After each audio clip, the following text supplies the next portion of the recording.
없나이다. 아멘. 할렐루야.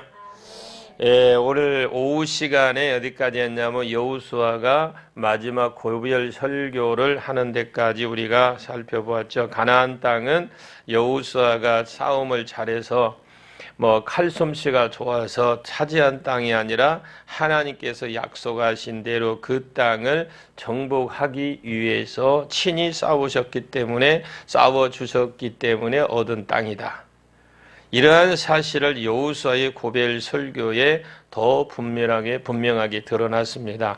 그래서 여호수아 이 23장에 보시면 그가 나이 들어서 노인이 된 여호수아가 고별 설교하는 장면이 나오는데 여호수아는 이렇게 설교를 하죠. 너희 하나님 여호와 그는 너희를 위하여 싸우셨고 그가 너희 대적을 너희 앞에 쫓아내셨고 강대한 나라들을 너희 앞에 쫓아내셨고 그가 너희를 위하여 싸우셨다. 이렇게 설교를 하죠. 이 말씀의 뜻은 무엇이냐? 바로 아브라함에게 주셨던 두 번째 약속인 그 약속이 성취가 되었다. 이 말을 지금 설교에서 그에게 설교를 해주고 있는 거죠.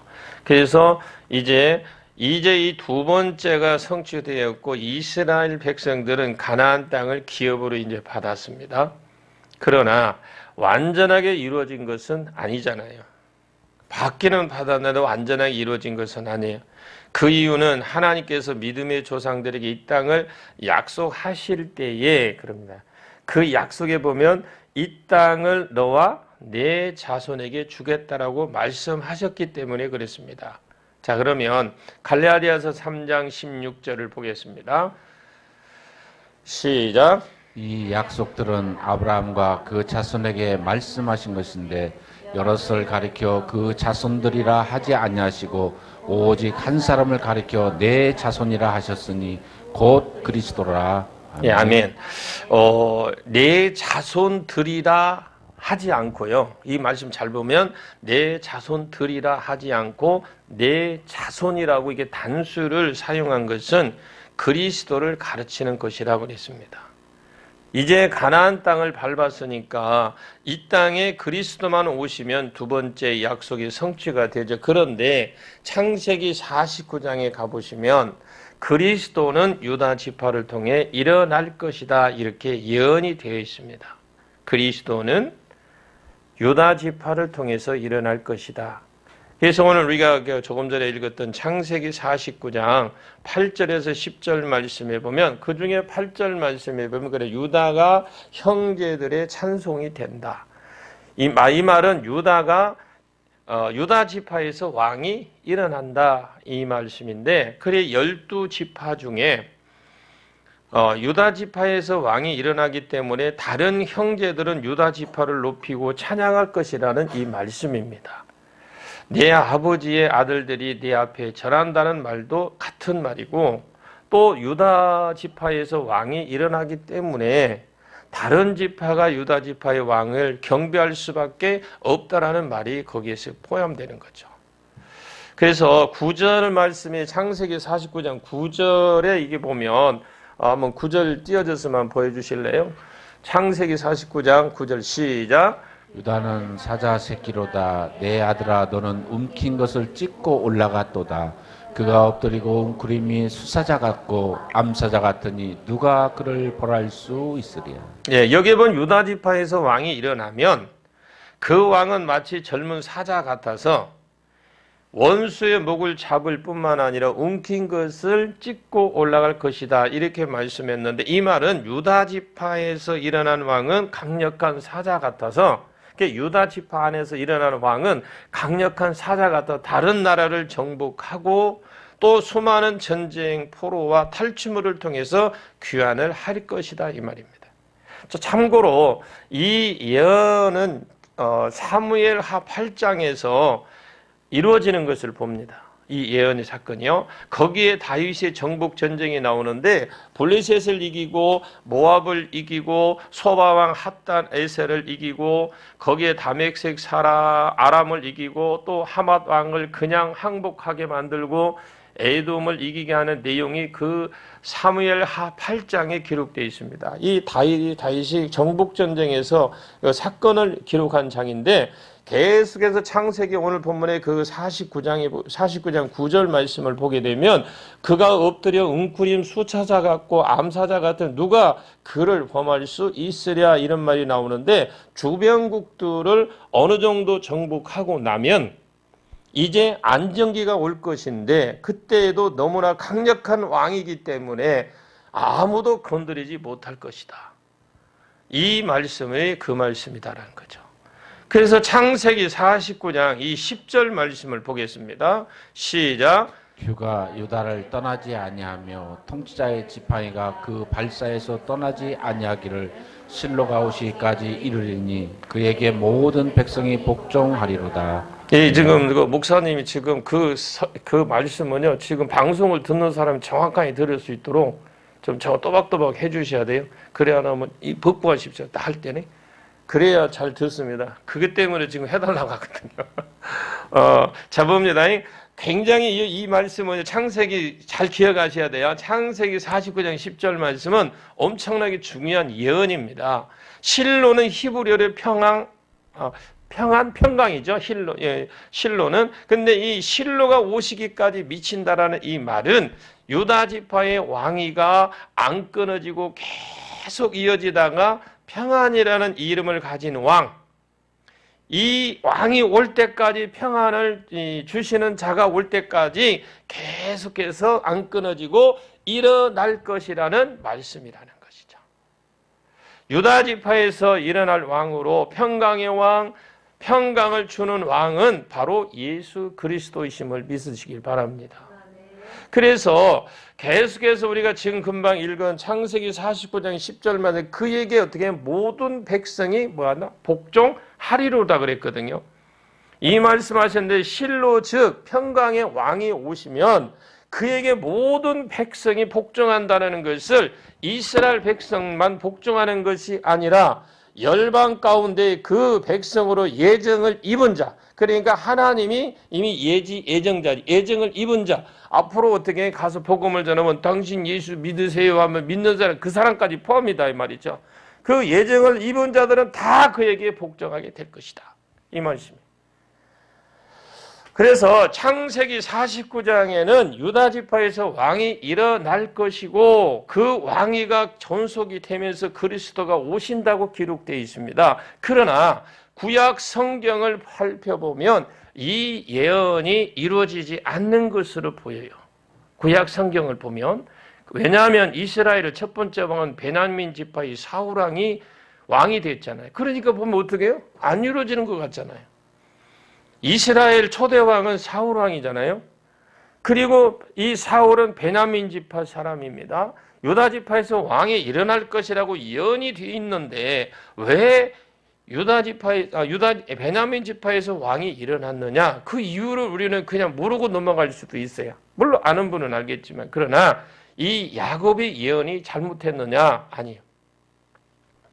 한마디로 베냐민 지파의 사울 왕을 왕으로 세워진 것은 벌로서 응답이었다.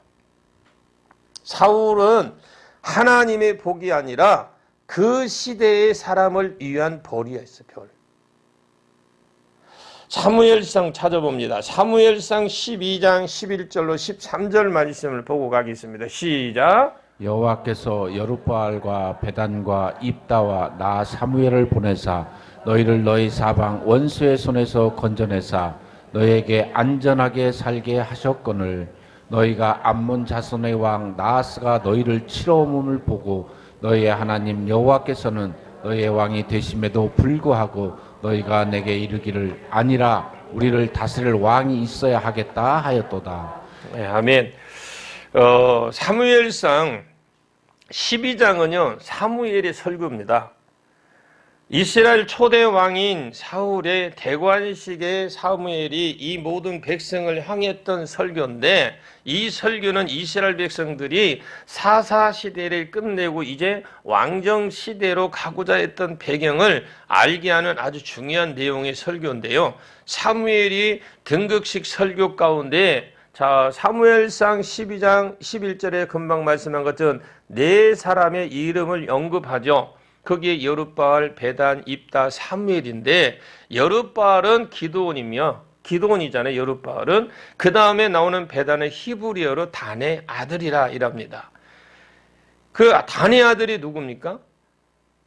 단의 아들은 삼손의 바로 단의 아들이 바로 삼손이에요. 삼손.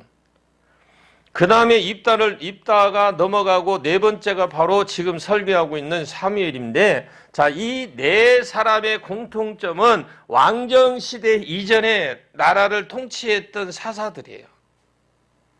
기드온은 다섯 번째이고 삼손은 12사사 중에 마지막, 입다는 여덟 번째이고 사무엘은 본회이지만 왕정시대의 이전 통치를 했으므로 자기를 사사로 분류하고 있다라는 거죠.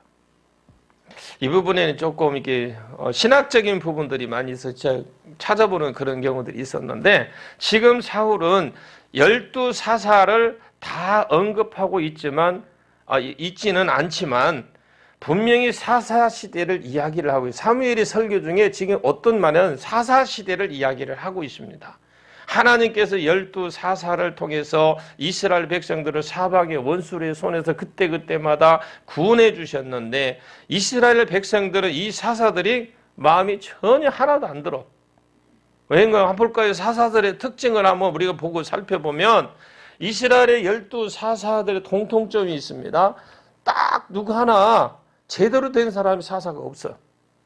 한결같이 뭐가 나사가 빠진 사람들만 갖다 썼어요. 좀 자세히 해서 온니엘은 사사인 온니엘은 이스라엘 사람이 아니었죠. 성경은 그를 그나스 사람 갈렙의 아우라 이렇게 소개를 하는데, 그나스 사람은 바로 창세기 36장 11절에 나오는 에서의 손자죠. 에서의 손자 에돔 사람입니다. 그런데 애굽에서 이스라엘 백성이 출애굽을 할 때에 무임승차에서 딸려 나온 잡족 중 하나예요. 그냥 그때는 막 같이 나왔을 거 아니에요. 뭐 이스라엘 사람만 나온 게 아니라 잡독도 들어왔어요. 그런데 처음 사사인 오니엘은 그 이방 사람이었고, 당시의 상황은 배경은 좀 묘합니다. 배경은 이스라엘 백성은 다 메소포타미아 그 왕 구산 리다사임인가요? 구산 리다사임의 학대를 받고 있었어요. 그때.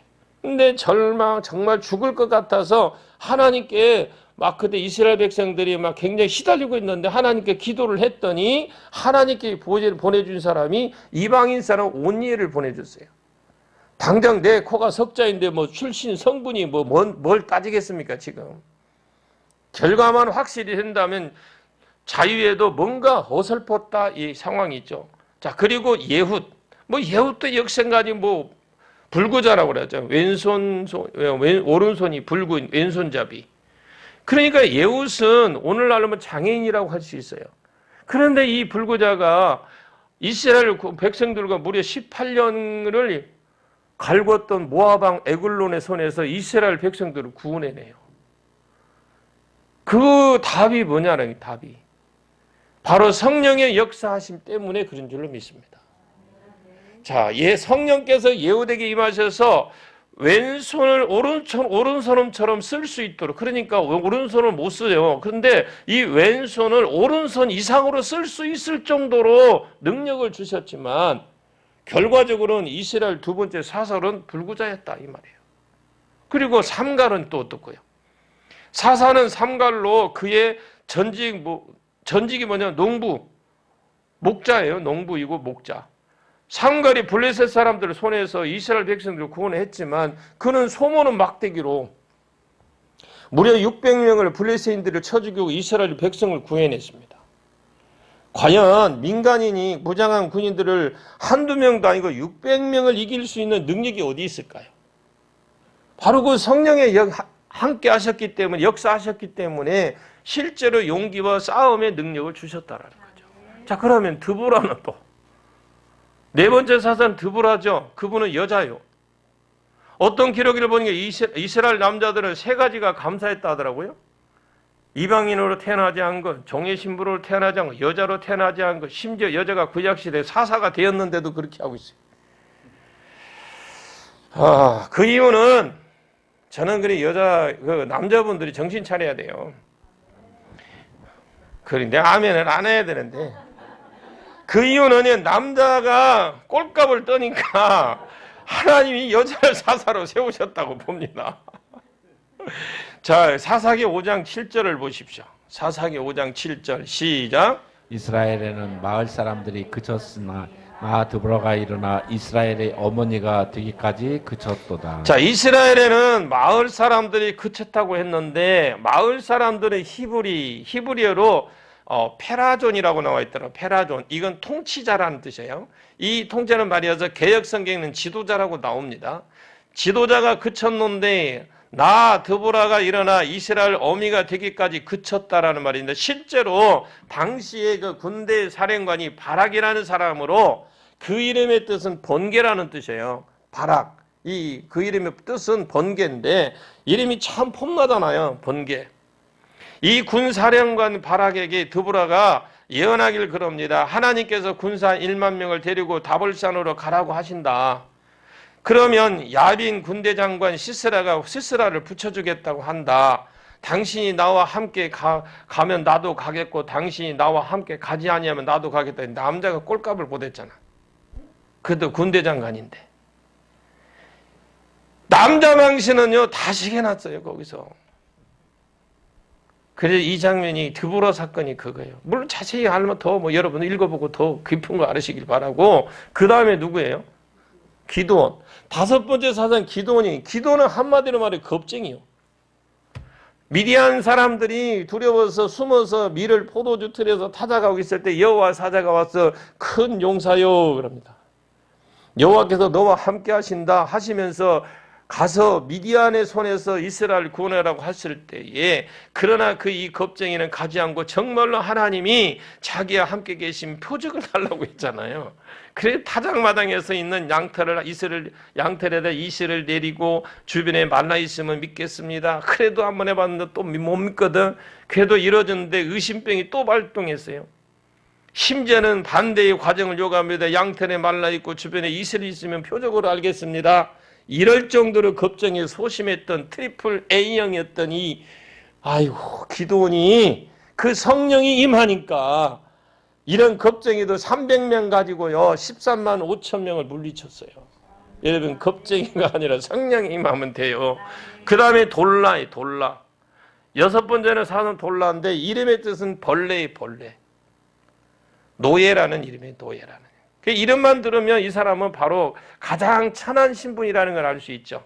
비록 그는 노예있지만 성령의 권능이 임했을 때에 이스라엘 구원자가 되고 존귀한 자가 됐습니다. 여러분 지금 어렵고 힘들다도 하나님 성령이 여러분에게 임하기만 하면 확 달라져. 지금 모습들 반와요. 그분 성령에 임하면 여러분 보기 사인 받으러 다녀야 돼. 12 사사들은 한결같이 이방인, 불구자, 농부, 여자, 겁쟁이, 노예 등 2% 모자란 사람들만 그냥 이스라엘 백성들을 그들을 믿었지만 근데 이스라엘 백성들이 믿었지만 어딘가 마음구석에 찜찜한 구석이 있었어요. 다시 한번 사울의 등극식에서 사무리에 했던 설교를 보시면 유다 지파가 아닌 베냐민 지파에서 사울이 왕으로 세워졌는지 그리고 사울왕이 된 것이 왜 상이 아닌 볼인지를 봅니다. 사무엘상 12장 11절에서 13절 아까 우리가 한번 더 봤죠. 본 거 그대로 보면 이 12절 이하에 보시면 중심으로 이게 12절이죠. 12절 한번 떼어줄래요? 그 중간쯤에 보면 중심으로 그 말씀을 이렇게 좀 풀어서 보면 한결같이 부족한 사사들이었지만 그래도 이들을 통해서 어떻게 해요? 이스라엘 백성을 하나님께 구원해 주셨어요. 그러니까 사람 보고 판단하지 마십시오. 응? 사람 보고 판단하지 마세요. 하지만 하나님의 눈에는 뭔가 어설펐고 불안한 와중에도 암몬 왕 나하스가 쳐들어왔어요. 그런데 비록 적군이었지만 나하스 왕도 멋지고 군인들도 정병이 탁 나하스 왕이 딱 들어오니까 돌기가 풀어 가니까 막 그냥 일사철분하게 막 착착 하는 거 보니까 야 다음을 니어머라 그러니까 막 쫙 떠놓고 하니까 보니까 이게 너무 멋지게 보이는 거예요. 이스라엘 백성들이 볼 때 군대는 제식식만 봐도 얼마나 멋있어요. 전투 능력을 가늠해 볼 수 있는 집단이잖아요. 그것을 이스라엘이 보고 겁에 질려 보면서도 뭔가 적군의 왕을 적인데도 왕을 쳐다보면 뭔가 폼나 아주 멋지게 보이고 막 그래서 이런 생각을 하게 됩니다. 따라합니다. 한번 해보십시오. 한번 해보시오. 저런 폼나는 왕을 우리도 한번 가졌으면 소원이 없겠다. 이게 이스라엘 생각이에요.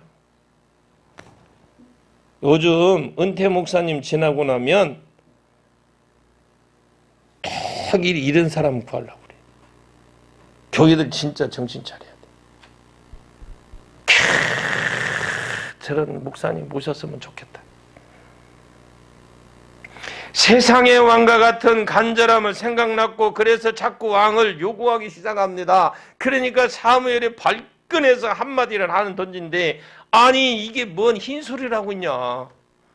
우리나라에는 하나님의 왕이 있지 않느냐. 너희 그거 몰라서 지금 묻고 있냐. 하나님이 너희를 위해서 대적의 손에서 구원해 주신 게 한두 번이 아니지 않냐. 지금 너희들이 지금 뭘 생각하고 있냐. 하지만 이스라엘 그 백성들에게 아무리 그런 이야기를 해줘도 소 귀에 뭐 있는다고요? 경익기라는 말이 나와. 아니요, 우리도 왕을 꼭 가져야 되겠어. 이런. 우리 교회도 박사 학위 받은 사람 모셔야 되겠습니다. 똑같잖아요. 뭐 달라? 모시지 말라는 건 아니에요. 우리도 저런 왕이 필요합니다 하고 세상적인 조건을 갖춘 왕을 요구했기 때문에 백성들이 자꾸 하나님을 왕으로 인정하지 않고 인간을 왕을 구하자 하나님도 그걸 허락해 주셨어요. 그리고 사무엘이 결정적으로 백성들이 선포합니다. 그 선포 내용이 사무엘상 12장 13절입니다. 시작. 같이 읽어보세요. 전체 읽어보세요. 시작. 이제 너희가 구한 왕 너희가 택한 왕을 보라. 여호와께서 너희 위에 왕을 세우셨느니라. 예, 여기에 보시죠. 이제 너희가 구한 왕, 너희가 택한 왕 보라. 여호와께서 너희 위에 왕을 세우셨. 자, 이제 너희가 구한 왕, 너희가 선택한 왕을 봐라. 사울은 하나님께서 때가 되어서 하나님 뜻 안에서 세워진 왕이 아니라 백성들의 욕심에 차서 욕심에 의해서 세상 왕을 구했기 때문에 하나님이 넘어가신 것이고 벌로서 세우신 왕이지 하나님이 본래 계획하신 왕도 아니고 기쁘게 세우신 왕이 아니라는 겁니다. 저는 오늘날 시대에 비슷하다고 봐요. 그러면 그렇다 칩시다. 그냥 그까지는 사울은 이제 어쨌든 왕을 세웠으니까 왕이 세워됐지만 그는 유다지파도 아니고 오실 예수의 통로인 장자도 아니잖아요. 나는 하나님께서 아까 우리 본문인 첫 때는 창세기 49장 8절에 10절 말씀처럼 나는 하나님께서 그 이루기 위한 왕이 아니다. 하나님 뜻을 이루기 위한 왕이 아니다. 나는 이스라엘 백성들의 불신과 욕심으로 인해진 그렇게 해서 세워진 왕이다. 라는 사실을 누구보다도 사울이 잘 알아요. 그 본인도 잘 깨달아요. 그렇다면 사울 왕은 어떻게 해야 됩니까? 조금만 있으면 유다지파에서 그 장자로서 왕이 일어날 것이다. 창세기 49장의 예언의 성찰 왕이 준비되고 있으며 나는 그에게 면류관을 잘 닦고 있다가 은퇴하면 되겠다. 면류관을 닦고 유다지파를 보살피는 것 반복해서 지내다가 다윗에게 물려주고 박수 쫙쫙쫙쫙쫙쫙 받으면서 은퇴하면 오늘날 얼마나 사울은 가장 존경받는 그런 왕이 이스라엘 국왕이 되었을까? 에서카게도 그렇게 되지 않았습니다. 기대는 하지 마십시오. 에서카게 그렇게 되지는 않았어요. 그러나 사울은 막상 그렇게 하지 못했어요. 그러나 과거에 미국 대통령이었던 링컨이 했던 유명한 말이 있습니다. 그 사람의 본성을 알고 싶다면 권력을 그에게 줘봐라. 격언처럼 사울은 이 자리가 좋사오니 이런 마인드로 가문 태도로 이제 욕심이 생겨서 자기 아들에게 물려주고자 세습 과정을 준비하고 있어요. 오늘날 우리는 잘 들어야 됩니다. 이게 우리 하나님께서 이 말씀을 기록해 놓은 것은 달리 기록해 놓은 것이 아니라 분명히 알고 깨달아야 돼요. 자신이 뒷방에 늙은이가 되는 것이 두려워서 항상 유다 지파를 경계하기 시작해요. 그러다가 블레셋의 침공으로 골리앗이 간판으로 나왔죠. 골리앗을 떡 앞에 세우는 블레셋이.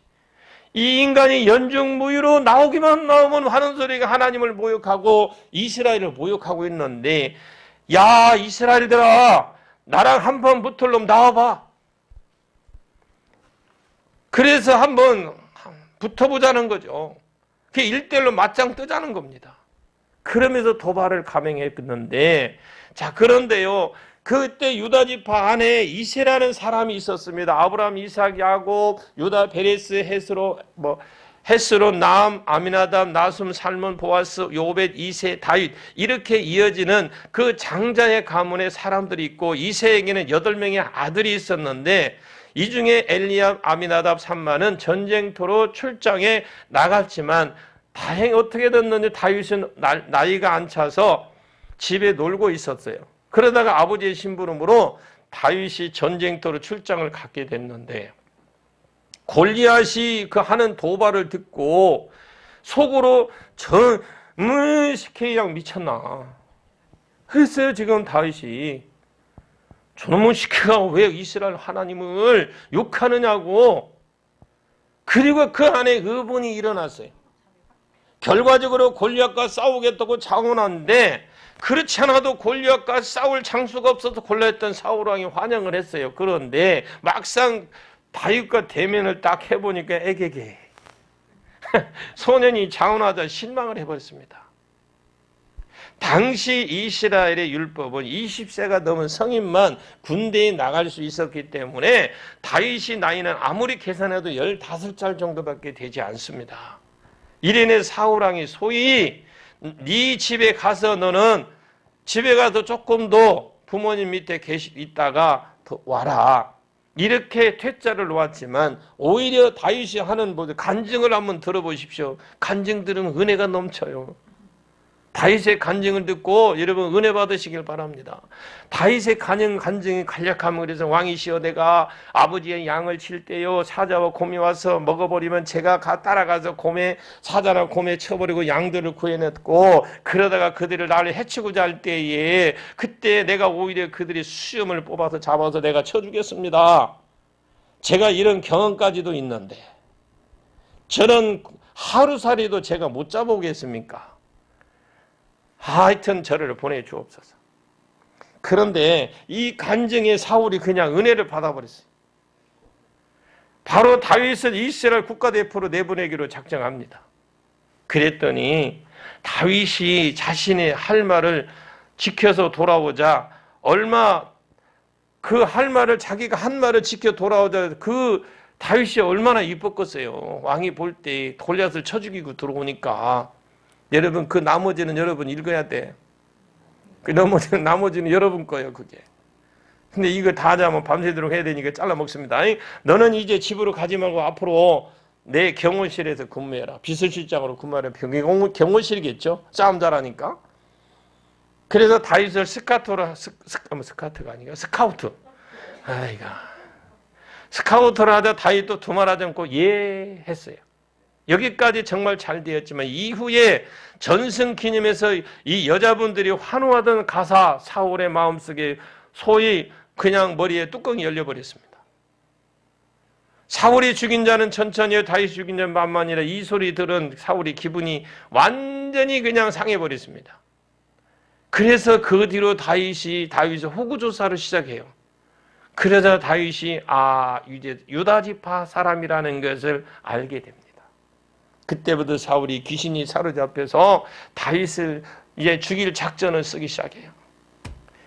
수단과 방법을 안 가리고 다윗이 죽이고자 하니까 다윗이 결국 왕궁에서 도망쳐 심지어 다윗 소재지만 파가면 그냥 친히 군대를 막 파송을 해서 죽이러 나갈 정도로 상태가 아주 심각한 상태에 있습니다. 그런 과정 속에서도 하나님께서 무려 10년 동안 투자했는데 모조리 실패하잖아요. 그들이 하나님께 막으니까 다윗을 잡으려고 10년 동안 투자했어요. 근데 하나님 막으니 안 돼. 그 이유는 하나님의 약속 때문이에요. 사단이 그 장자, 즉 여자를 없애고자 해도 하나님이 그걸 원치 않았기 때문에 그 또한 유다 지파에서 왕이 일어나야 하기 때문에 유다가 형제의 찬송을 받게 될 것이라는 그 예언이 이루어지는 시기가 왔기 때문에 그렇습니다. 사울이 죽자 사울의 바람대로 왕위가 세습되지 않았죠. 창세기 49장의 예언대로 다윗이 권좌에 앉게 됩니다. 예, 창세기 49장이 듣고 싶으면 홈페이지 들어가면요. 낮예배 때 창세기 그거 올렸나요? 그거 안 올렸죠. 창세기 49장 12지파 아들에 대해서 한 거. 없죠? 없구나. 언젠가 한번 더 해도 올려야 되겠네. 그게 우리는 창세기 49장을 그 아들에 대한 설교를 전부 10편인가 했어요. 그거 하고 나서 지금 계속 지금 요엘서 들어가고 아모스 들어가고 요나서 들어가고 지금 베드로 전서하고 있거든요. 자 봅니다. 그건 다 치고 나중에 기회 되면 올릴게요. 다윗은 여러모로 행복하게 잘 살았던 왕이에요. 다윗은. 그래 이스라엘 왕이 된 지 다윗이 가장 먼저 착수했던 일은 법궤를 찾아오는 일이었어요. 예루살렘으로 가지고 오는 일이었는데 이것은 하나님의 진정한 이스라엘 왕이심을 인정한다라는 뜻입니다. 그 법궤를 보시면서 불렀던 노래가 바로 시편 24편입니다. 자, 시편 24편 7절에서 10절까지 한번 보겠습니다. 시작. 문들아 너희 머리를 들지어다. 영원한 문들아 들릴지어다.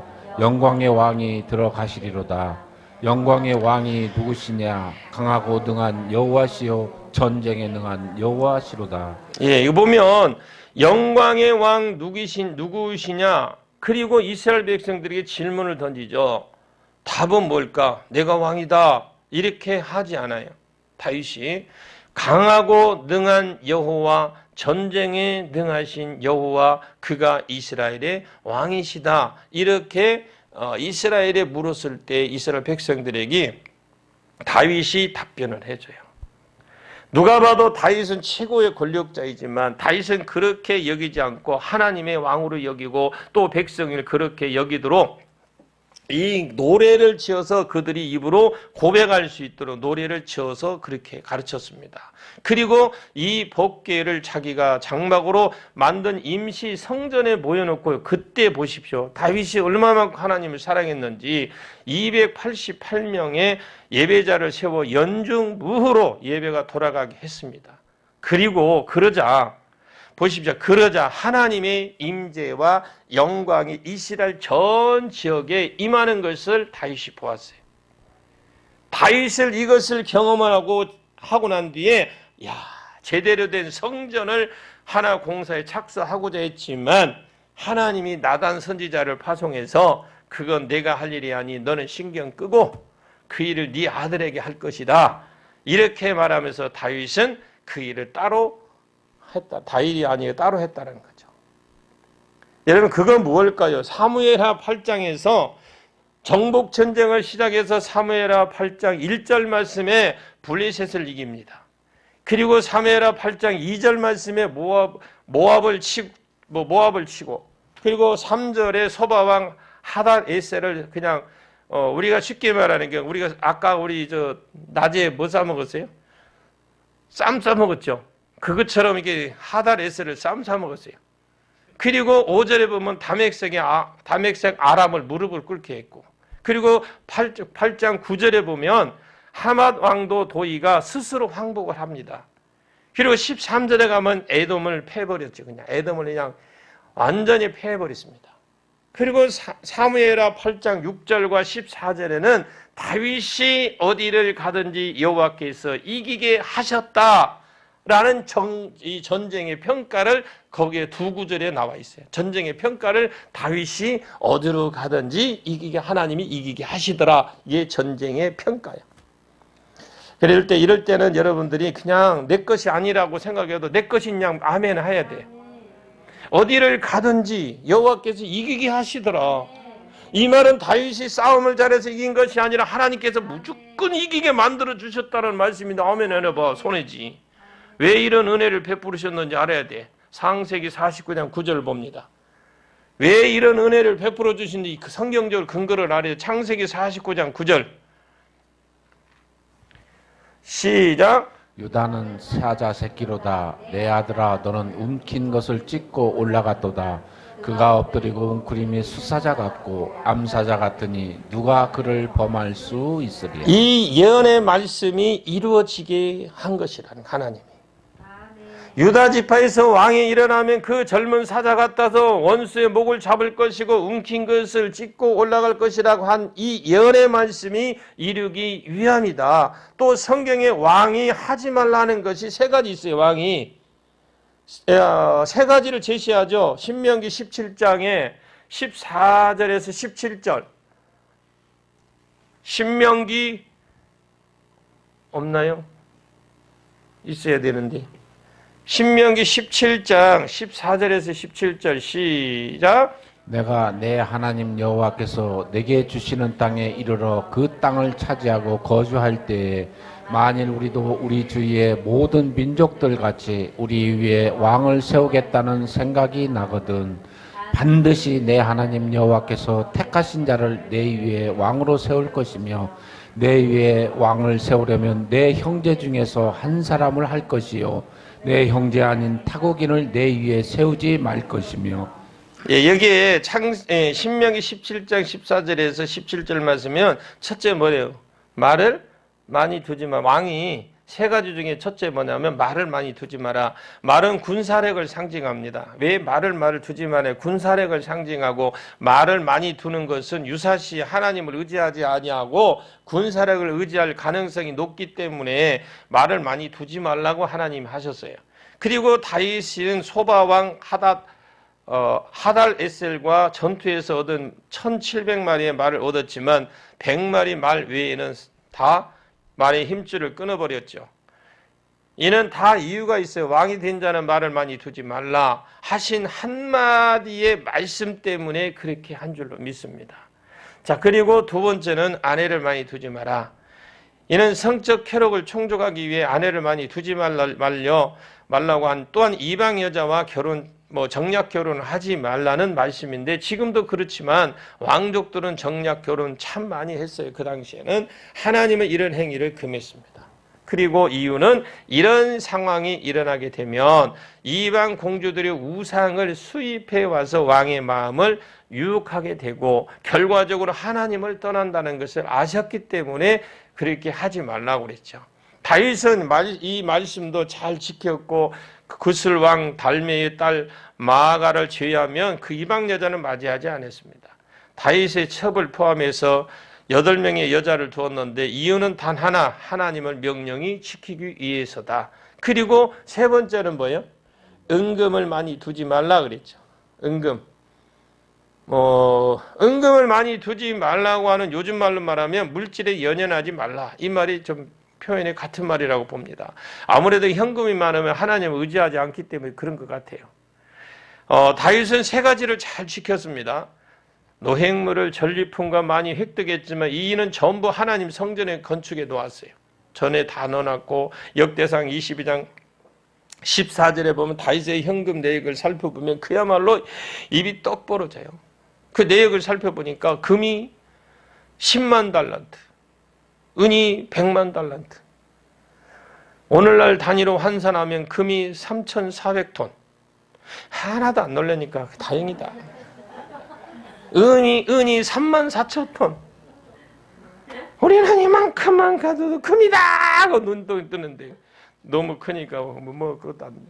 오늘날 웬만한 국가 예산 훌쩍 넘는 그런 사람도 간이 떨리는 단위예요, 여러분. 정말 박수가 저절로 치는 왕이었죠. 오로지 하나님만 바라보고 말씀대로 살았던 왕이죠. 자, 그러면 다윗은 말씀대로 그래도 나름대로 잘 살았어요. 그러면 잘못 산 솔로몬 왕을 우리 봅니다. 아버지 다윗은 모범생이라 보면 그 아들에는 참 아버지 얼굴에 요즘 뭐라죠? 아버지는 참 훌륭했는데 자식이 잘 말하 아버지 얼굴에 뭐 한다? 똥칠한다 그러죠. 꼭 그렇게 했어요. 솔로몬도 처음에는 일천번제를 포함해서 초반에는 잘 나갔죠. 말년에 이 양반이 노망이 들어서 그런지 교만해지고 앞에 했던 금기 세 가지를 모조리 그냥 쌈 싸먹듯이 다 했어요. 첫 번째로 말을 많이 두지 말라고 했는데 솔로몬은 말을 많이 두었고 심지어 애굽으로 가지 말라고 했음에도 불구하고 이를 그냥 확 무시해버리고 애국가에 교류를 하면서 말을 사들였잖아요. 두 번째로 장가를 많이 가지 말라고 했는데 솔로몬은 그냥 소위 남자의 노망, 이스라엘의 그 의자왕이 달성을 해버렸어 그냥. 심지어 그 수는 1000명. 이방 공주를 맞이해서 후에 솔로몬의 마음을 하나님에게서 세상으로 타락하게 만드는 결정적인 요소, 하나님이 우려했던 대로 그대로 됐어요. 세 번째로 은금을 많이 두지 말라 그랬죠. 솔로몬은 그야말로 재물을 산으로 쌓아놓고 살았어. 나중에 도저히 처리 불가능해지니까 금으로 방패를 만들잖아요. 이것은 부의 과실을 목적으로 만들어 놓고 이런 일종의 장식품이었다라는 겁니다. 자, 그러면 여기까지는 그냥 우리 솔로몬이 잘못 사는 거 대충 이렇게 알아보지만, 그러나 결과만 놓고 보자면 솔로몬은 하나님의 명령에 불순종한 왕이었습니다. 결과적으로 보면 이것으로 인해서, 그래서 혹시라도 여러분 솔로몬 같은 그런 일천번제를 드려가 솔로몬 같은 일천번제를 목적도 모르고 그냥 드리는 그분들이 있어요. 또 가르치길도 그렇게 가르쳐요. 일천번제 드리고 나서 그 후에 축복받으면 이런 삶도 살 수 있다는 걸 보여주고 해야 되는데, 우리 교회는 일천번제 그거 없어요. 헌금통 없어요. 제가 안 갖다 놔. 하지 말라는 거 아니에요. 하고 싶은 사람 많이 하세요. 진짜요. 우리가 내 시작은 미약해서 나중은 창대하리라 있죠. 개업재배감이 있죠. 근데 왜 앞에는 안 가르쳐줘? 앞에 가르쳐줘야 돼요. 진짜 사업을 하다가 어렵고 힘들고 이 사업에 바빠져서 진짜 예배를 못 드릴 정도 됐는데 그걸 무리치고 진짜 예배를 드리고 어려움을 겪을 수 있느냐, 욕과 같이 그렇게 어려움을 당했을 때 할 수 있느냐고 하고 빵빵 갖다 달아줘야지. 그냥 어메 좋아. 좋기는 뭐가 좋아요. 앞에도 읽어봐야 돼요. 여러분 그거 걸어놓는다고 해서 그 사업장 잘 되는 거 아니요. 이걸 걸어놓는 것은 내가 어렵고 힘들어도 신앙생활을 철저히 할 것이고, 힘들어도 내가 하나님만 의지하겠다는 마음만 있어 100번 걸어. 그렇지 않으면 오늘 집에 가 뺄 때 떼야 돼. 제가요 왜 이 말을 하냐면 솔로몬에게 주신 벌을 보십시오. 벌. 결과를 놓고 보자면 솔로몬은 하나님 명령에 불순종한 왕이 되어버렸잖아요. 그런데 이것으로 인해서 그 왕국이 어떻게 해요? 결국 왕국이 찢어져 버리고 타인에게 나눠주잖아요. 이스라엘 왕국이 남왕국, 유다, 북왕국, 이스라엘을 만드시겠다고 선포는 했지만, 그래도 솔로몬의 공이 있어서 하나님은 그 사후에 그 일로 인해서 성취될 것이다 했는데, 자 봅시다. 근데 결국은 어떻게 이 북이스라엘 역사, 북이스라엘 역사를 보면 맨 쿠데타가 일어나.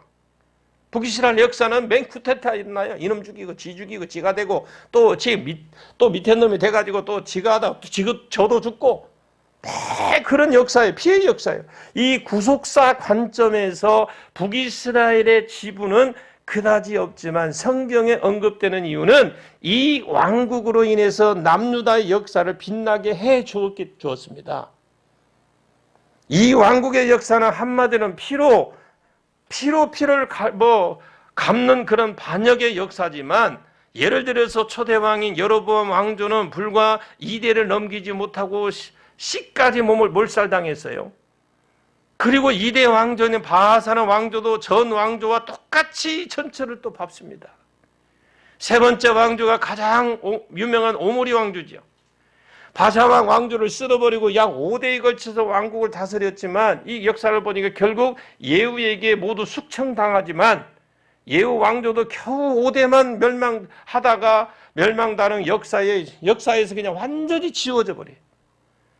이후에 왕조도 값도 못하고 왕족값도 못하고 왕조들만이 존재하게 되는데, 근데 이런 피해 역사가 반복되다 결국 BC 722년에 아수르 제국에 의해서 흔적도 없이 나라가 망해버리고 말았습니다. 죽이거나 포로가 끌려가서 극도로 혼혈 정책에 의해서 타락하게 돼버렸죠. 결국 아수르 간판과도 같은 정책이었는데 이 포로 민족 말살 정책을 썼습니다. 그러니까 뭐냐면, 저 경상도 사람을 데려다 강원도 갖다 놓고 강원도 사람들을 어디 저 해남이나 그런 데 가다 뿌려가지고 아예 못하게, 이런 식으로 극도 혼혈주의를 정책으로 시행해서 결과적으로 하나님의 백성들을 이방 민족과 같은 수준으로 격화시켜서 별반 차이가 없게 만들어 버렸고, 결과적으로 독립은 요원해졌고, 후에 예수님 시대에 유대인들이 사마리아 사람들을 사람 취급하지 않았던 이유, 그게 근본적인 배경 이유입니다. 그런데요, 남유다를 살펴볼게요. 근데 남유다는요, 참 보면 아슬아슬해. 내가 볼 때 끊어질 듯 말 듯 하면서 왕위가 이어지는 거 보면, 북왕국 이스라엘 왕 역사가 구테타의 천국이었다면 남유다는 반대로 왕조 교체 위기가 몇 번 왔습니다. 결과적으로 가계가 끊어지지 않고 예수님까지 이어지게 되는데, 남유다는 르호보암 시드기야까지 19명의 왕이 있었는데 중간에 위기도 몇 번 있었지만 이상하게 완전히 끊어지지 않고 존속되는 거 볼 수가 있는데, 예를 들어서 설명하면 아달랴 때에, 여러분 아달랴 알죠? 아달랴 때에 유다의 4대 왕 여호사밧의 선한 왕이었습니다. 하나님을 믿는 신실한 왕이었지만 딱 한 가지 결정적인 실수를 범하게 돼요. 이 여호사밧이 바로 북이스라엘이 악하기로 최고봉인 아합의 딸과 그달랴와 며느리를 맞이했던 게 그 큰 실수였어요. 후에 남편이었던 여호람이 죽고 또 그 자기 친자식인 아하시아도 죽자 그녀는 권력에 대한 욕심이 생겼죠. 그래서 다윗 왕가에 있는 모조리 그 왕가에 있는 그런 숙청을 시켜서 자기 친자식 아하시아도 죽자 그녀는 그냥 권력을 막 그가 어떻게 숙청하고 자기가 왕이고자 했지만, 하나님의 섭리로 인해서 요아스 단 한 명이 목숨을 건졌는데, 다시 대제사장 여호야다가 요아스를 6년을 숨겼다가 7살 되던 해에 아달랴를 숙청하고 그를 위하여 왕을 유다 왕으로 세웁니다. 이게 아하스 때예요. 아하스 남유다 11번째 왕이었던 이 아수르의 평창 정책이라고 하죠. 극히 달해서 당시 가나안 지방을 정복을 했습니다. 집안 싸움이 계속 일어나도 강한 외적이 들어오면 서로 뭉쳐요. 그래 저것끼리 막 서로 싸우다가 외적이 오잖아요. 그럼 저것들이 하나 뭉쳐 또 싸워. 가나안 지방의 왕들은 아수르에 대해서 동맹을 펼쳤는데, 그때의 유다 왕 아하스는 동맹 제안을 거부하고 오히려 아수르에게 조공을 바치고 신숙하게 되어버리자 열받은 당시의 북이스라엘 왕 베가와 아람 왕 느신 아하스를 죽여버리는 사태가 일어납니다. 이 사건 그냥 알고 넘어가십시오. 이렇게 제가 설명을 해드리면 여러분 성경 읽으면 그때 그 말씀이구만, 이건 생각날 거니까. 그러나 다부엘의 아들 유다 왕으로 세우고자 했고, 이들이 아수르를 치겠다고 연합을 통일을 했지만 선지자 이사야가 오히려 이 두 나라가 65년 이내에 망할 것이다. 이사야 선지자가 그렇게 예언을 합니다. 이 상황에서 이 아하스 왕은 악한 왕이고 하나님 보시기에 이쁜 짓을 한 것이 아닌 맞아 죽을 짓을 그것만 골라 했던데 고약한 왕이었는데 한마디로 말해서 그냥 없어도 될 그런 왕이었는데 왜 하나님께서 남유다 북이스라엘과 아랍에게서 지켜주셨느냐? 사실 아하스는 역대 유다 왕 가운데에서 악하기로 냉키 위에 그 위협을 달성한 왕이었는데 이놈이 예뻐서가 아니라요. 하나님께서 유다 지파를 왕위가 끊어지지 않고 그 핏줄을 통해서 그리스도가 오실 것이라고 약속했기 때문에 그래도 하나님 봐주셨어요. 그것 때문에 근데 이 왕이 왜 이렇게 악했는데 저도 읽으면서 그런 생각을 했어요. 이렇게 악한 왕이 하나님 왜 그냥 놔둬 그냥 한 방에 그냥 했으면 좋겠는데 읽으면서도 그런 생각이 들었어요. 근데 나중에 후에 읽어보니까 아하 왕위가 끊어지지 않게 하기 위해서 그러시는구나. 자, 히스기야 때 보시면 12대 왕이죠. 하나님을 섬기는 선왕이었지만 말년에 불치병에 걸려서 오늘 내일 했던 시절이 있었습니다. 그리고 그때 선지자 이사가 와서 당신이 죽고 살지 못하니 당신의 집을 정리하십시오 하고 예언을 했죠. 이 예언을 받은 히스기야가 큰 충격을 받고 하나님 앞에 살려달라고 그야말로 애원을 했어요. 그랬더니 이사야가 다시 예루살렘에 퇴근길에서 예루살렘에 나가기도 퇴근길인데 다시 돌아오죠. 퇴근하다가 다시 돌아와서 하는 소리가 그 하나 180도로 바뀌어서 히스기야에게 와서 15년을 더 살게 해주겠다고 예언을 해줍니다. 자, 그러면 여기에 여러분 히스기야가 하나님이 왜 히스기야에게 15년을 연장을 해 주었느냐 이걸만 알아야 돼. 그냥 히스기야 15년 연장해 준 거 그게 중요한 게 아니에요.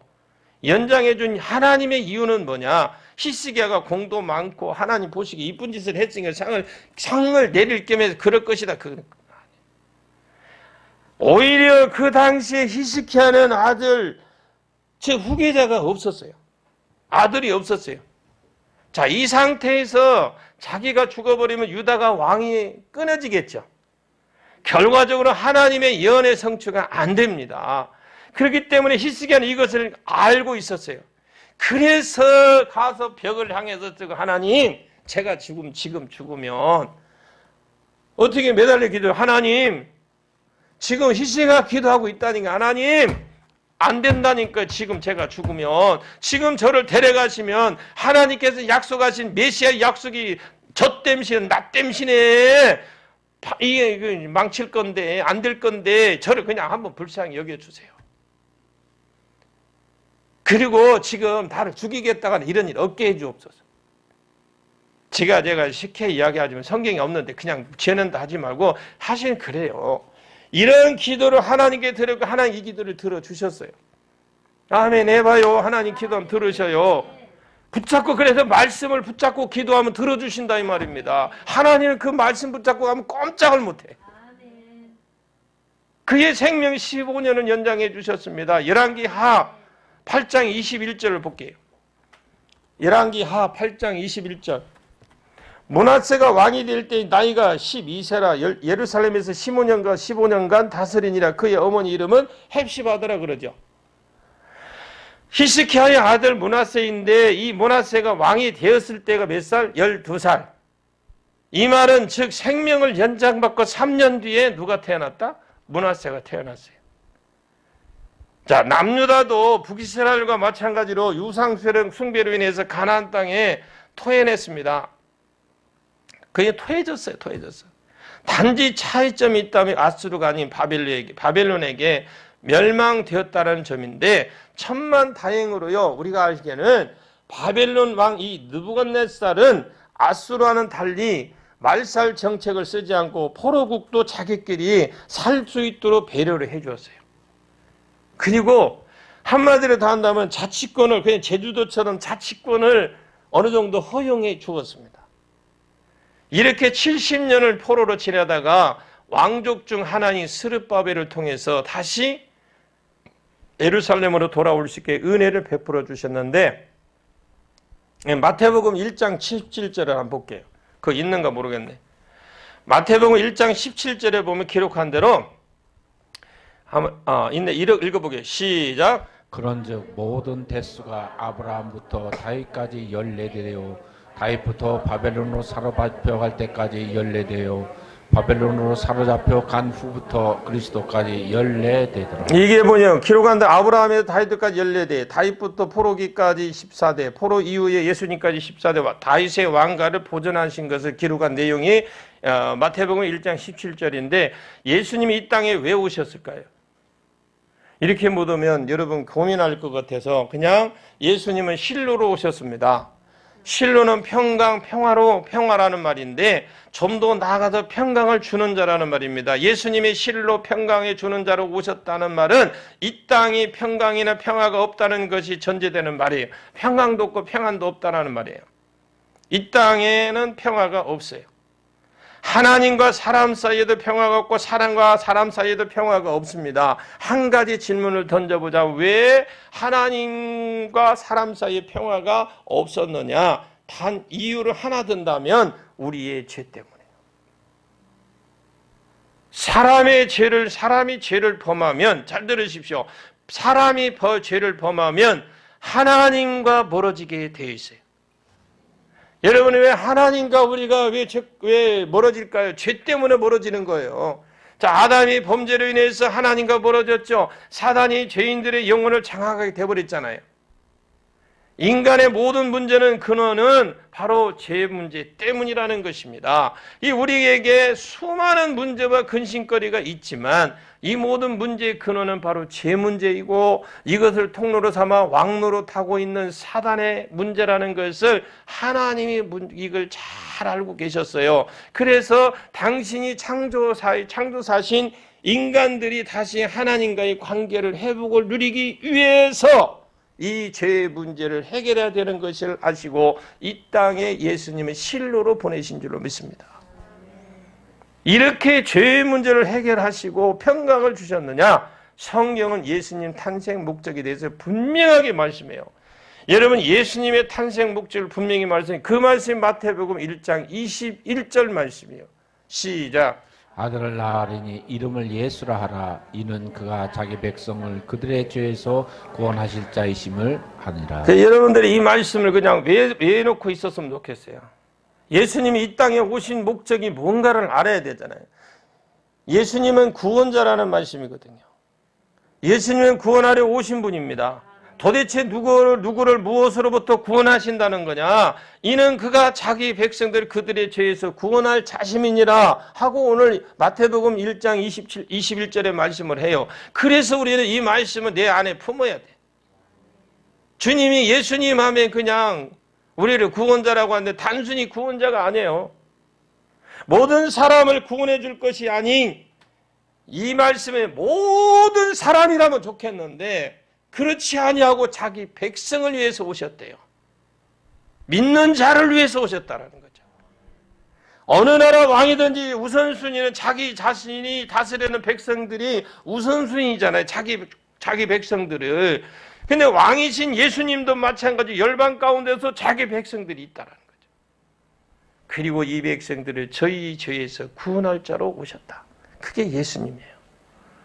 인간의 문제는 죄요. 죄 문제요. 죄 때문에 하나님과 평화가 깨졌기 때문에 예수님은 죄 문제로 해결해 주시려고 이 땅에 오셨어요. 그렇다면 예수님께서 어떻게 이 인간의 죄 문제를 해결하셨느냐? 바로 모든 사람들의 죄를 대신 짊어지시고 죽으셨습니다. 그래서 로마서 6장 그 23절의 말씀은 죄의 삭은 사망이라고 그랬어요. 아무리 큰 죄를 지어도 죽으면 그 죄값을 치렀다고 할 수 있어요, 여러분. 그래서 재판의 최고형인 사형이라고 할 수 있는 이유가 바로 거기 있는 겁니다. 예수님은 저와 여러분의 죄를 대신해서 십자가에 죽으셨는데 예수님 탄생 700년 전에 선지자 이사야가 이렇게 예언을 합니다. 이사야 35장 5절을 보겠습니다.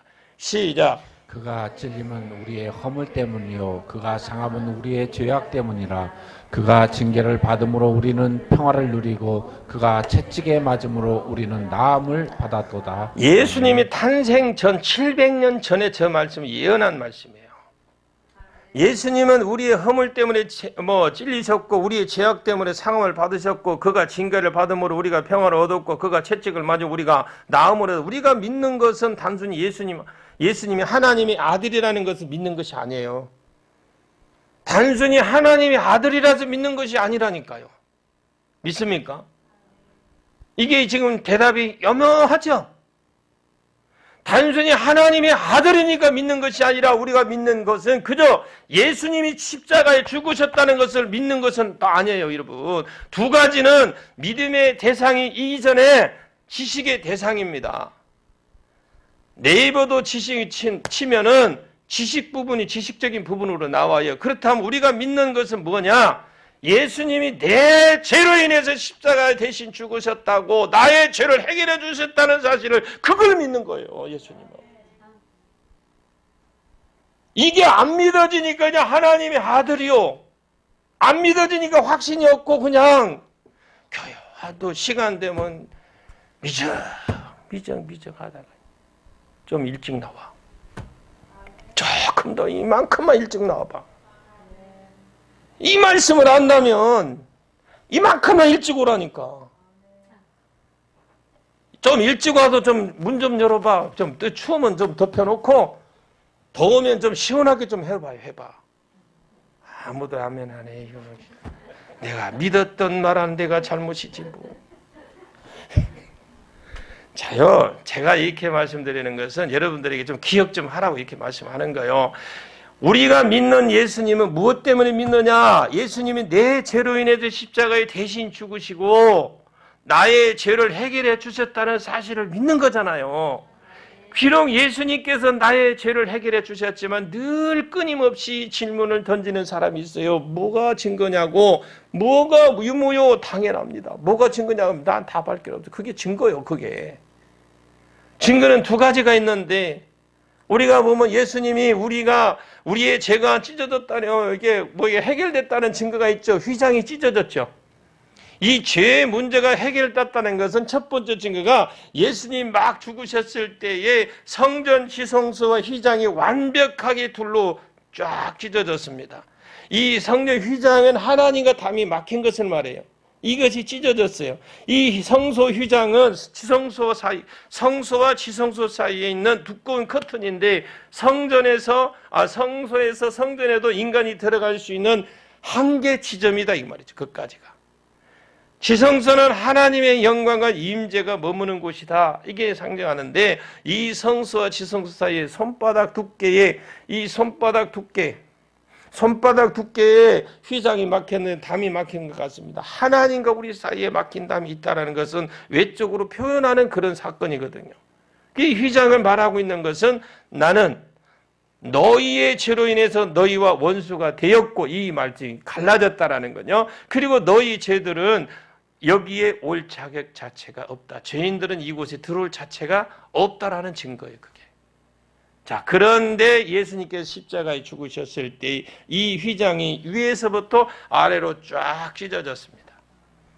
마태복음 27장 50절에 52절 보면 성소의 휘장이 찢어진 것은 하나님의 초청이라고 저는 봅니다.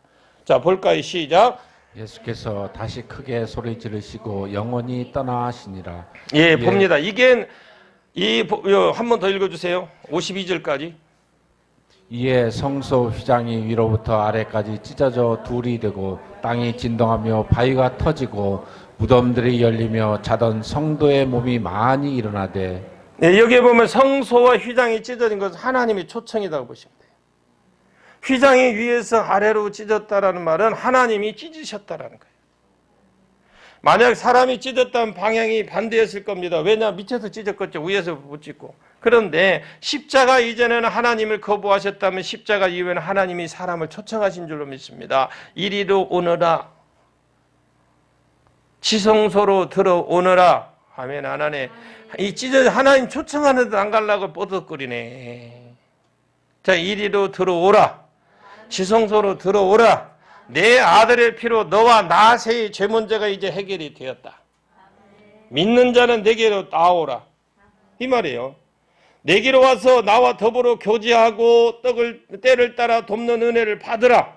이게 우리 예수님의 십자가 사건이 우리는 그걸 믿는 거예요.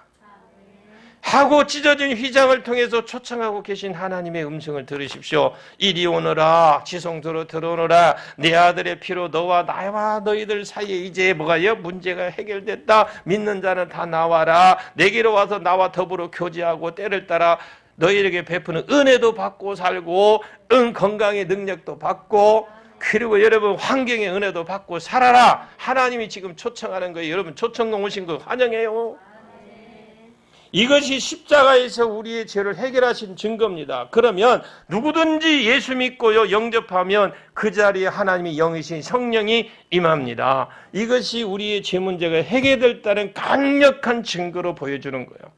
성령이 오시면 가만히 계시는 것이 아니라 우리 안에서 말씀하시고 교제하시고 여러 가지 성령의 은사들로 내게 나타나게 하신다라는 거죠.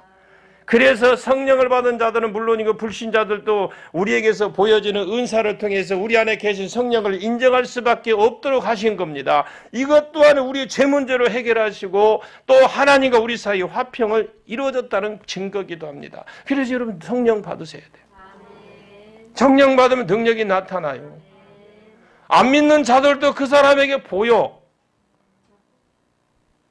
그래서 여기까지 큰 민족 가나안 땅 그리스도 오심에 대한 말씀을 드렸어요. 자, 정리를 하겠습니다. 이제 성경의 핵심절에 의하면 아직 이루어지지 않고 남아있는 말씀이 뭐가 있어요? 천하 만민이 복받는 대로 돌아오게 하는 것밖에 지금 이 시대에 남지 않았어요. 이제 우리가 사는 이 시대의 첫 번째 약속은 큰 민족을 벌써 성취되었고 두 번째 약속은 가나안 땅 벌써 주셨고 세 번째 약속은 복의 근원이 예수가 그리스도가 오심도 벌써 이루어졌습니다. 지금 우리가 사는 이 시대에 아직 이루어지지 않는 것은 약속은 오직 천하 만민이 복을 받는 대로 돌아오게 하는 길. 이거 하나밖에 없어요. 이 말씀이 이루어지려고 하려면 누가 일어나야 되느냐? 바로 교회 안에서 많은 전도자들이 일어나야 돼요. 그 이유는 하나님의 전도자를 통해서 불신자들을 복음으로 전하기로 작정하셨기 때문에 그렇습니다. 여러분 능력 받고 안 받고 나는 능력이 없어 은사가 없어 그런 소리 하지 마세요. 성령이 내게 아까 그 예수님을 믿는 자는 그 성령이 내게 와서 은사들을 베풀어 주시는데 내가 모르고 있는 거요. 따라서 성경에 빌립과 같은 전도자 교회 안에 많이 일어나야죠. 예수 그리스도께서 하신 일을 이 세상에 사람들이 전해줘야 돼. 여러분 전하는 자가 되십시오. 그러다면 전도 방법은 어떻게 해야 되느냐? 예수님 오신 이후로는 전도가 사명이다. 그런 거로 이 시대에 전도자들이 많이 일어나고 또 전도를 또 해야 됩니다. 그런데 전도해야 한다는 사실만큼 중요한 것이 없는데 그 전도 방법을 우리가 지금 현재 보면 그냥 열심히 하는 것이 아니라 이렇게 질문을 열심히 하는 것이 아닙니까? 라고 질문할 수도 있겠죠. 또 관계성이 중요하다. 전도는 섬김으로 하는 것이다. 많은 사람들이 많이 이야기를 하겠지만 우리가 볼 때 중요한 것은 오직 성경이라고 봅니다. 성경. 모든 일이 진행되고 성경의 가르침대로 하는 것이 중요하다는 거죠. 성경은 그냥 열심히 전하라는 것이 아니라 또 열심히 섬겨서 전달하러 가르치지 않습니다. 한번 누가복음 한번 보겠습니다. 보고 누가복음 24장 47절 48절 두 구절 볼게요. 시작. 또 그의 이름으로 죄사함을 받게 하는 회개가 예루살렘에서 시작하여 모든 민족에게 전파될 것이 기록되었으니 너희는 이 모든 일의 증인이라. 네, 아멘. 여기에 주님은 제사함 받게 하는 육체가 예루살렘으로 시작해서 모든 족속에게 전파될 것이라고 말씀했는데 그러면 너희가 이 모든 일을 증인이라고 했는데 그리고 제자들에게 너희가 너희 사명을 알았다면 무엇을 지금 저주하고 있느냐? 가서 전파해라. 이렇게 하시지 않으셨습니다. 그러면 주님이 뭐라고 말씀했냐면 내 아버지가 약속한 것을 너희에게 보내실 테니 너희는 위로부터 오는 능력을 입혀질 때까지 이 성에서 머물라. 아버지가 약속한 것이 뭡니까? 바로 성령에 대한 약속이에요. 그래서 여러분 성령을 받으셔야 돼요. 사도행전 1장 4절 5절 보겠습니다. 시작. 사도와 함께 모이사 그들에게 분부하여 이르시되 예루살렘을 떠나지 말고 내게서 들은 바 아버지께서 약속하신 것을 기다리라. 예, 5절. 요한은 물로 세례를 베풀었으나 너희는 몇 날이 못되어 성령으로 세례를 받으리라 하셨느니라. 이 사도행전 1장 8절 보면 어떻게 오직 성령이 너희에게 계시면 너희가 권능받고 예루살렘과 온 유대와 사마리아 땅끝까지 이르러 내 증인이 되리라 하시니라. 성령이 임하시면 단지 성령님만 임하는 것이 아니라는 걸 말해요. 안녕, 나 성령이야. 내가 드디어 너에게 도착했다. 내가 오기는 했지만 내가 너에게 무엇을 해줄 수가 있겠니? 그냥 하던 일 그냥 마저 해라. 사랑한다. 이런 성령님이 오신 것이 아니라는 거예요. 성령님 오시면, 근데 그런 성령을 받은 줄 알고 그냥 가만히 있어. 안녕, 나 성령이야. 그냥 너 하던 일 그냥 해. 이런 성령님이 아니에요. 성령 받은 자가 그런 사람 아닙니다. 그러면 어떤 성령님이 우리 안에 오시느냐? 성령이 너에게 임하신 뭐라고 그래? 너희가 권능을 받는다고 하는 것은 성령님이 오실 때에 성령의 권능이 같이 오신대요. 이 권능이 성령에 임하시면 그 성령을 받은 성도들이 성령의 능력, 성령의 힘 이런 것 같은 것이 받는다는 것인데 구체적으로 성령의 능력이 무엇이냐? 여러 가지 은사를 말해요. 예를 들어서 하나님의 음성을 듣는 예언자, 이런 은사, 치유의 은사, 귀신을 쫓는 은사, 놀라운 은혜의 은사, 삼손처럼 막 육체의 힘이 생기는 증가하는 은사 등 강력한 은사와 능력이 같이 온다고 성경은 말하고 있어요. 그리고 이러한 성령의 능력으로 예루살렘과 온 유대와 사마리아 땅끝까지 이르러 주님이 증인이 되어야 된다라고 말씀을 해요. 성령의 권능을 받아야 그냥 가서 하라는 게 아니라, 감사한 것은 오늘날 교회들이 전도를 얼마나 강조합니까? 그런데 실제로 전도에 대한 프로그램 시스템이 얼마나 많아요. 그런데 안타까운 방법은 많이 생겨났는데 능력이 없어요.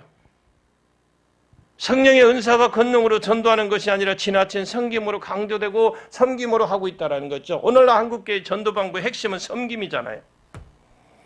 전도 대상자를 잘 섬겨라. 최선을 다해서 섬겨라. 언제까지? 전도 대상자가 감동을 받을 때까지. 그러다 보면 섬김하는 사람이 지쳐버려.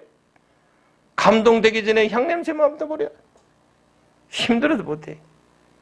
그래서 감동 받으라고 막 선물도 해주고 막 해요. 잘 섬겼습니다. 여러분, 이 말은 반드시 기억하시기 바랍니다. 섬김으로 전도하는 것이 아니다. 성령의 권능으로 전도하는 것이다. 치유와 축사로 전도하고 예언으로 전도하십시오. 이 말은 지금 새로운 전도법을 제시하는 것이 아니라 성경이 말하고 있는 전도법이라는 것을 잊어서는 안 돼요.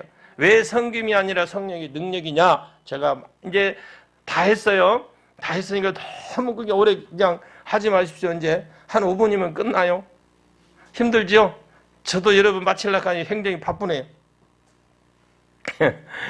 섬김이 아닙니다. 섬김으로 전도하지 마십시오. 성령의 권능으로 전도하시길 바랍니다. 왜 섬김이 아니라 성령의 능력인지 세 가지로 말씀. 첫 번째로 섬김으로 전도하면 전도하는 사람이 지쳐버려요. 저도 그렇게 했지만 전에는 관계 중심 섬김으로 전도를 했습니다.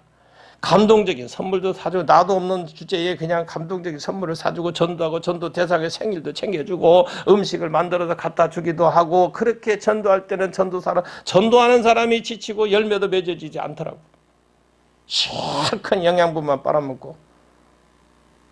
둘째로 섬김으로 전도하면 영이 끌려오는 것이 아닌 혼육이 끌려와요. 영이 오는 게 아니에요. 섬김으로 하면 영이 오는 게 아니라 혼과 육만 와.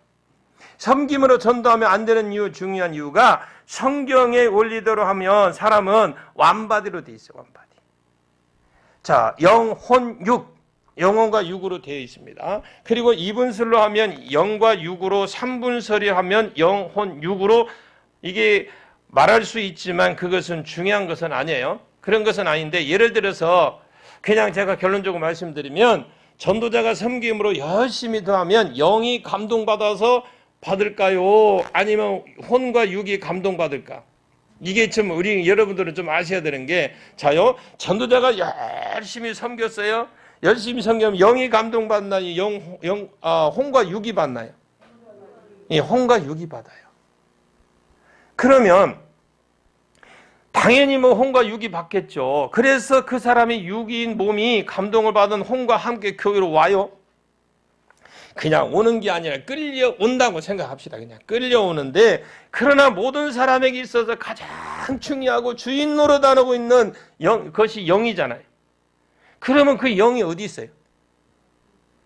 어디 무엇하고 있는지 도저히 파악이 불가능합니다. 결국 영을 따라 육도 혼도 교회를 빠져나가 세상으로 가버리는 경우들이 많이 있어요. 다행히 교회가 말씀도 좋고 은혜도 있고 육과 혼도 설교를 듣고 은혜를 입다 보니까 어떻게 하다가 영이 함께 변화받는다고 가정을 해볼까요? 그냥 어쩌다 그냥 받아요. 그렇게 되는 과정은 아무리 적게 잡아도 10년. 그죠? 10년 다녀도 그냥 아직도 그냥 그 시간 사람도 많아. 자, 그러니 처음으로 돌아가서 예언으로 전도하고 치유와 축사로 전도하십시오. 그렇게 하면 처음부터 영이 뭘 받아요? 변화를 받아요. 이 영이 변화하면 혼과 육은 저절로 끌려오게 돼 있어요. 이 과정을 실행하며 한 사람의 교회로 나와서 예수 믿고 영접하는데 짧으면 하루, 길게 하면 뭐 길게 잡아도 한 달 안에 그냥 끝내버려요. 이어서 여러분 교사나 목사로 훈련시키는데, 그러니까 뭐 교회 일꾼으로 사역자로 시키는데 1년 아니면 1, 2년 뭐 1, 2년 안에 훈련받아 다 훌륭한 교육자로 그냥 그 사역자로 사용할 수 있는 1, 2년만 되면 다 쓸 수 있어요. 왜? 영이 변화되니까요. 셋째로 예수님이 이 땅에 계실 때에 섬김으로 전도하지 않았잖아요. 치유, 축사, 예언으로 예수님 전도했습니다. 예수님의 3대 사역이 바로 무엇입니까? 복음 전하는 것이고 그 다음에 가르치는 것이고, 그리고 예수님의 복음만 전하고 가르치기만 한 것이 아니라 복음을 전하고 가르친 동시에 치유, 축사, 예언도 같이 한 줄로 믿습니다. 죽은 자를 살리고 안진뱅이 일으켰죠. 소경도 눈뜨게 귀머거리도 알게 뭐 들리게 했잖아요. 그리고 이런 장면을 지켜본 사람들이 충격받습니다. 그가 전하는 복음을 믿었고 점점 예수에 대한 소문이 시작이 났더라. 소문이 나기 시작했더라 이 말이죠. 그러다 어디서든지 예수님이 나타나면 수천 명이, 수만 명이 사람들이 모였습니다. 이렇게 해서 하나님 나라가 힘있게 확장될 수 있었는데, 예수님만 그런 게 아니잖아요. 그들의 제자들도 똑같이 그랬습니다. 성령의 권능을 받아도 치유, 축사, 예언으로 전도했습니다. 제자들도 베드로 성전 미문의 안진뱅이를 일으킴으로 5천 명이 사람을 전도했습니다. 여러분 어디 갔다 오셨어요? 저 혼자 하는 것 같아서 지금 물어보는 거예요. 베드로도요 성전 미문에서 안진뱅이를 일으켰습니다. 그게 예수님이 한 거잖아요. 사도 바울은 손수건만 얹어도 병이 낫고 역사를 해서 예배소에 변화시킬 수 있었습니다. 예배소가 어떤 겁니까? 그게 바알신이 그 산지잖아요. 그런 지역을 변화시켰습니다. 여러분 이걸 반드시 명심하고 기억하십시오. 중요한 것은 섬김이 아니라 성령의 능력인 것을 꼭 명심하시고 모든 분들이 성령의 능력으로 전도하는 분들이 다 되시기를 예수님